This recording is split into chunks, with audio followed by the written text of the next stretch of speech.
पाणी पिण्याचे 10 नियम. नंबर 1. उन्हातून आल्याबरोबर थंड पाणी पिऊ नये. नंबर 2. जेवणानंतर लगेच पाणी पिऊ नये. त्यामुळे जडपणा व स्थूलता येते. नंबर 3. पाणी नेहमी बसून प्यावे. उभ्याने पाणी पिऊ नये. टाचदुखी सुरू होते. नंबर 4. जेवणापूर्वी पाणी पिऊ नये. त्याने भूक मंदावते व शरीर कृश होते. नंबर 5. जेवताना अधूनमधून थोडे थोडे पाणी पिणे अमृताप्रमाणे गुणकारी मानले जाते. नंबर 6.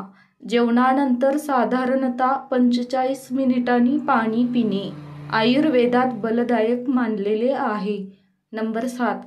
जेवताना आपल्या पोटाचे 4 भाग आहेत असे समजून 2 भाग अन्न सेवन करावे. 1 भाग पाणी प्यावे तर उरलेला भाग 1 मोकळा ठेवावा. पोटाला तडस लागेल एवढे अन्न व पाणी सेवन करू नये. नंबर 8.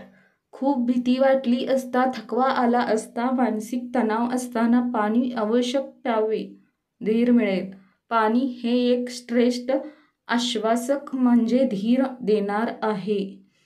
नंबर 9. उषापान म्हणजे सकाळी उठल्याबरोबर पाणी पिणे. नंबर 10. उषापान करताना जेवढी तहान असेल तेवढेच पाणी प्यावे. विनाकारण तांब्याभर वगैरे पाणी पिऊ नये. त्याने शरीराला अपाय होतो. जर तुम्हाला हा व्हिडिओ आवडला असेल तर चॅनलला प्लीज लाईक करा, सबस्क्राईब करा आणि असेच व्हिडिओ बघायला विसरू नका. धन्यवाद. श्री स्वामी समर्थ.